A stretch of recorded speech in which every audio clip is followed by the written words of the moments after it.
Hello दोस्तों, नमस्कार। मैं मोहित वैष्णव, स्वागत है आपका अपनी रीजनिंग की क्लास में। आज अपन रीजनिंग विषय पढ़ने वाले हैं। इसमें हम कोई टॉपिक नहीं पढ़ेंगे बल्कि केवल इंट्रोडक्शन जो है वो पढ़ेंगे कि रीजनिंग विषय क्या है।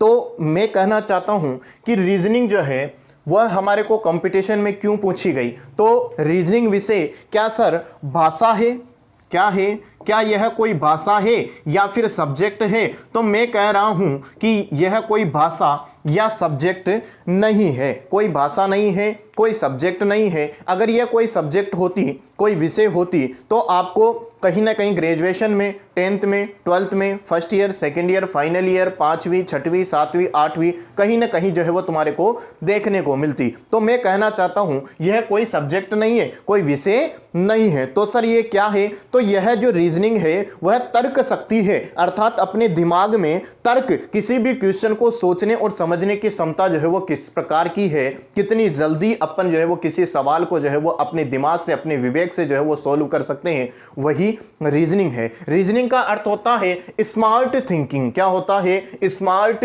थिंकिंग, यानी चतुर जो विचार है, जो चतुर विचार है वह होता है रीजनिंग का अर्थ। क्या हमारे जो दिमाग में जो है वो कितना चतुर है और वह सवालों को जो है वो किस प्रकार से सोल्व कर सकता है, वही क्या है? रीजनिंग है। रीजनिंग का अर्थ होता है तर्क शक्ति, विचार या विवेक बुद्धि, अर्थात अपने दिमाग, अपना जो विवेक है वह कितनी, उसकी बुद्धि जो है वह कितनी काम कर रही है, कितनी जल्दी से जो है वह सवालों को अपने दिमाग से, अपने विचार से जो है उनको सोल्व जो है वो अपन कर सकते हैं, वही क्या है? रीजनिंग है। इस वजह से अपन ने अपने जो है वह 10th, 12th, 11th, 12th, first year, second year कहीं ना कहीं जो है कहीं भी इस विषय को जो है वो नहीं देखा, क्योंकि यह विषय ही ऐसा है। तो गुरुजी अपन को पता तो चल गया कि रीजनिंग किसे कहा जाता है, लेकिन ये किस किस कंपटीशन में पूछा जाएगा? तो दुनिया का कोई भी कंपटीशन ले लो, चाहे आप एसएससी ले लो, चाहे आप बैंक ले लो, चाहे नीचे से नीचा आप जो है चपरासी का एग्जाम ले लो, चाहे आप बीएसटीसी ले लो, पीटीईटी ले लो, कोई भी एग्जाम, इस दुनिया में कोई भी एग्जाम होता है उसमें तुम्हारे को रीजनिंग विषय जो है वो देखने को मिलेगी। लेकिन आपने देखा होगा रीजनिंग विषय अपन पढ़ने के लिए जाते हैं तो हमारे को समझाया नहीं जाता, बल्कि जो है वो सीधा सा अपने को जो है वो टॉपिक डाला जाता है और टॉपिक से हमारे को समझा दिया जाता है। लेकिन उससे पहले हमारे को जानकारी होनी चाहिए। अरे कहीं घूमने के लिए जाते हैं अपन को रास्ता पता नहीं है, डायरेक्ट अपन को जो है वो जयपुर लाके छोड़ दिया तो अपन रास्ते की जानकारी जो है वो अपने को नहीं होगी। अपन जयपुर में घूम लेंगे लेकिन रास्ता जानना जो है वो जरूरी होता है। तो रीजनिंग विषय में अपन ने टॉपिक तो पढ़े हुए हैं, लेकिन उससे पहले जानकारी तो होनी चाहिए कि रीजनिंग क्या है, इसके कितने कितने टॉपिक जुड़ते हैं, क्या इसके कितने भाग होते हैं। जिस प्रकार अपन साइंस पढ़ते हैं, साइंस के 3 भाग होते हैं, तो उसी प्रकार इसके भी भाग होते हैं। तो रीजनिंग का अर्थ तर्क शक्ति, विचार या विवेक बुद्धि, अर्थात तर्क करने की जो है वो क्षमता जो है वह कितनी है अपने दिमाग में, चतुर अर्थात स्मार्ट थिंकिंग जो है इसका अर्थ होता है। रीजनिंग जो है उसे 2 भागों में बांटा गया है। एक भाग होता है वर्बल और दूसरा भाग होता है नॉन वर्बल। वर्बल का अर्थ होता है भाषिक और नॉन वर्बल का अर्थ होता है अभाषिक। भाषिक का अर्थ क्या हुआ कि जिसको बोलकर, जिसको जो है पढ़कर जो है वो हमारे द्वारा समझा जा सकता है, वह कौन सा होगा? वह भाषिक होगा। और अभाषिक जिसमें जो है वो लिखा हुआ नहीं आता, केवल उसे जो है वो देखकर जो है वो समझा जा सके, वह होता है नॉन वर्बल। तो वर्बल का अर्थ तो क्या हुआ? जिसे हमारे को जो है वो पढ़ना पड़ेगा, अर्थात इसे अनपढ़ व्यक्ति नहीं कर सकता। और अभाषिक जिसे अनपढ़ व्यक्ति भी कर सकता है, उसे केवल चित्र, डायग्राम जो है वो देखने हैं और उसमें सोल्व करना है। तो भाषिक और अभाषिक।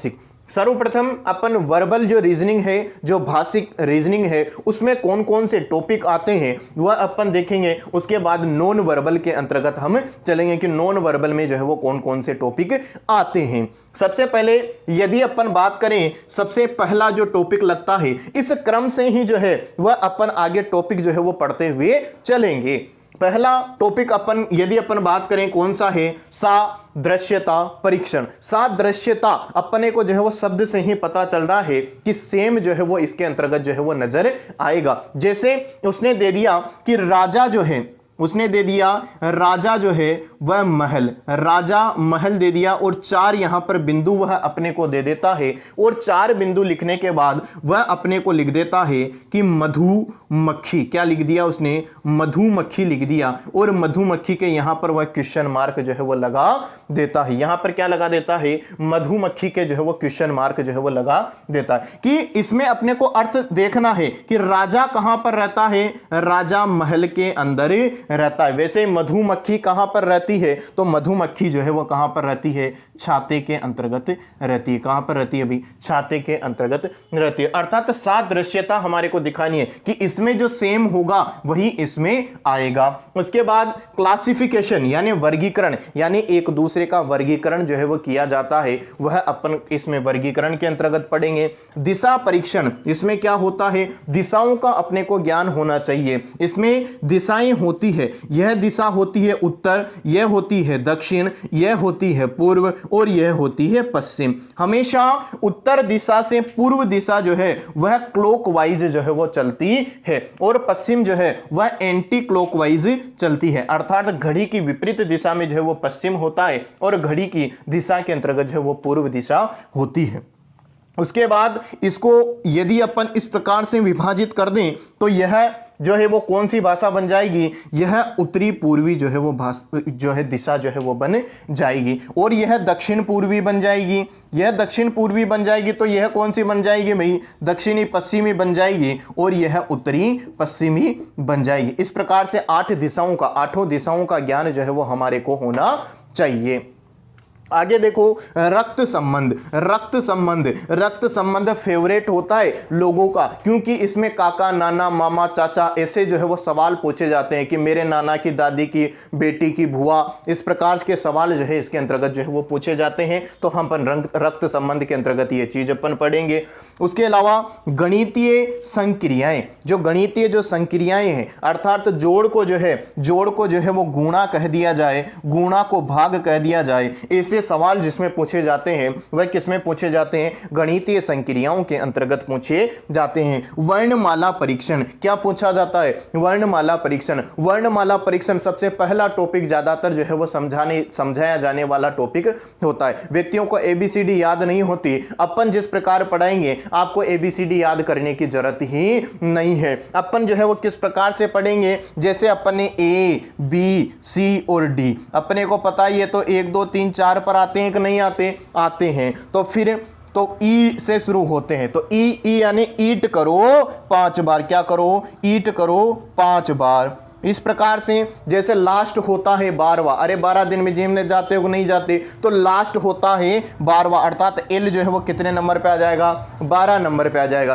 क्यून क्या करती है, क्यून जो है वो 17 नखरा करती है, अर्थात क्यू बराबर 17 पे आ जाएगा क्यू। तो इस प्रकार से हम ट्रिक वाइज जो है वो पढ़ते हुए चलेंगे। आगे अपन टॉपिक की बात करें, श्रेणी क्रम, जिसमें श्रेणी के अंतर्गत जो है वो जमाना होता है, इसके अंतर्गत भी अपन इस टॉपिक को भी लेते हुए चलेंगे। सांकेतिक भाषा परीक्षण, जिसमें संकेतों के माध्यम से हमारे को जो है वो चीजों को समझाना होता है, वह सांकेतिक परीक्षण के अंतर्गत अपन पढ़ेंगे। वर्णमाला परीक्षण, वर्णमाला परीक्षण और वर्णमाला परीक्षण 2 बार टॉपिक आ गया, कोई बात नहीं। शब्द निर्माण, जिसमें शब्दों का जो है वो निर्माण किया जाता है। जैसे एक शब्द दे दिया जाता है कि इस शब्द से कौन कौन से शब्द जो है वो बन सकते हैं, तो उसमें एक जिस प्रकार से जो है वो कोई भी स्पेलिंग दे दी और उस स्पेलिंग में कोई भी शब्द नहीं है, वह शब्द भी हमारे को दे दिया जाएगा। तो जो स्पेलिंग में शब्द नहीं है वह उस शब्द का निर्माण नहीं होगा। तो इस प्रकार से अपन शब्द निर्माण को भी पढ़ते हुए चलेंगे। क्रम प्रशिक्षण, इसके अंतर्गत जो है वो क्रम के अंतर्गत जो है वो जमाना होता है, वो क्रम परीक्षण के अंतर्गत बैठेंगे।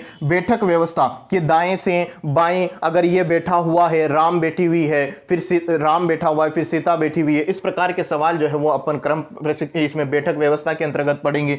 अक्षर ज्ञात करना, जिसमें हमारे को अक्षर जो है वो ज्ञात करने होते हैं, वह इसके अंतर्गत अपन पढ़ेंगे। तार्किक वेन आरेख, वेन डायग्राम जिसे अपन कहते हैं, वेन आरेख हमारे को दे दिया जाता है, उसके अंतर्गत हमारे को भिन्न जो है वो छांटने के लिए भी दिया जाता है, तो अपन तार्किक वेन आरेख के अंतर्गत ये चीज पढ़ेंगे। कथन निष्कर्ष, कथन पूर्व अवधारणा वगैरह वाले सवाल जो है वो अपन इसके अंतर्गत पढ़ेंगे। कोई कथन दे दिया जाता है, उसमें तुम्हारा निष्कर्ष जो है, इसमें अपना अपना दिमाग जो है वो चलता है, इसमें चारों ही कथन सही होते हैं, लेकिन उसमें फर्स्ट नंबर पे कौन सा आता है वह हमारे को छांटना होता है। उसके अलावा अपन कैलेंडर वाले सवाल, जैसे आपका बर्थडे जो है वो 31 मार्च को आता है, तो उस दिन बुधवार है, अगले बर्थडे के दिन कौन सा वार आएगा, कौन सा क्या होगा, कल तुम्हारा अगर आज 15 अगस्त को गुरुवार है, अगले 2024 के अंतर्गत कौन से वार को आएगा, ये वगैरह वगैरह वाले सवाल अपन जो है वो किस में पढ़ेंगे, कैलेंडर के अंतर्गत पढ़ेंगे। घड़ी वाले सवाल अपन पढ़ेंगे, घड़ी को जो है वो घुमा दिया जाता है, उसके अंतर्गत जो है कितने डिग्री का कोण बनेगा,